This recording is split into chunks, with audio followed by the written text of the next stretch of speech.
ಸದನದಲ್ಲಿ ಹೇಗ್ ಮಾತಾಡಬೇಕು, ಹೇಗ್ ನಡು ಬೆಳೆಬೇಕು ಅನ್ನೋದು ನಾವೇ ರೂಪಿಸಿಕೊಂಡಂತ ನಿಯಮಾವಳಿಗಳಿದೆ. ಈ ಹಿನ್ನೆಲೆಯಲ್ಲಿ ನೀವು 18 ಜನರನ್ನ ನಮ್ಮ ಸದಸ್ಯರನ್ನ ಸಸ್ಪೆಂಡ್ ಮಾಡಿ ಒಂದ್ ನಿಮಿಷ ಸರಿ, ಆ ರೀತಿ 18 ಜನರನ್ನ ಸಸ್ಪೆಂಡ್ ಮಾಡಿದಾಗ ಹೆಂಗ್ ನಡೆದಿತ್ತು ಅಂತ ಗೊತ್ತಿದೆ. ಈಗ ರಾಜ್ಯಪಾಲರ ಬಗ್ಗೆ ಅಗೌರವ ತೋರಿಸಿದಾಗ ಸದನದ ನಿಯಮಾವಳಿ 27 ಏನ್ ಹೇಳುತ್ತೆ ಅನ್ನೋದನ್ನ ವಿರೋಧ ಪಕ್ಷದ ನಾಯಕರು ಉಲ್ಲೇಖ ಮಾಡಿದ್ರು.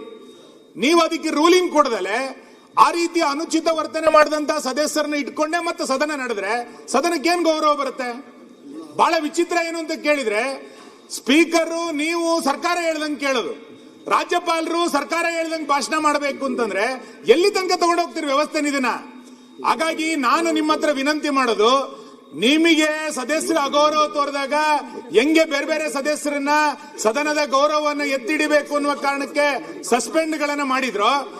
ಈಗ ಅವತ್ತು ಅವರು ಮೂವ್ ಮಾಡಿದ ತಕ್ಷಣ ಸಸ್ಪೆಂಡ್ ಮಾಡಿದ್ರಿ.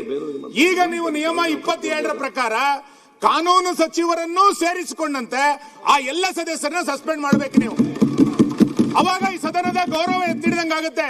ಇಲ್ಲಾಂದ್ರೆ ಇನ್ನ ರಾಜ್ಯಪಾಲರು ಭಾಷಣ ಮಾಡ್ಲಿಕ್ಕೆ ಬರ್ಬೇಕಾದ್ರೆ ಇನ್ನ ಯಾವ ಧೈರ್ಯದಲ್ಲಿ ಬರ್ತಾರೆ? ಸದನದ ಒಳಗೆ ಸದಸ್ಯರ ಗೌರವ ಬಿಡಿ, ರಾಜ್ಯಪಾಲರ ಗೌರವವನ್ನೇ ರಕ್ಷಣೆ ಮಾಡಲಿಲ್ಲ. ರಾಜ್ಯಪಾಲರಿಗೆ ರಕ್ಷಣೆ ಕೊಡದಲೇ ಇರುವಂತ ಪರಿಸ್ಥಿತಿಯನ್ನ ಈ ಗೂಂಡಾ ಸರ್ಕಾರ ನಿರ್ಮಾಣ ಮಾಡಿಕೊಡ್ತು. ನೋಡಿ,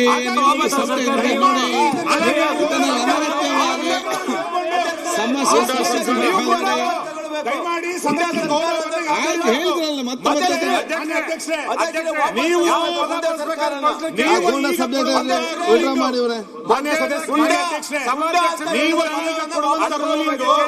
ಮುಂದಿನ ಬಹು ವರ್ಷಗಳ ಕಾಲದ ರೂಲಿಂಗ್ ಅದು.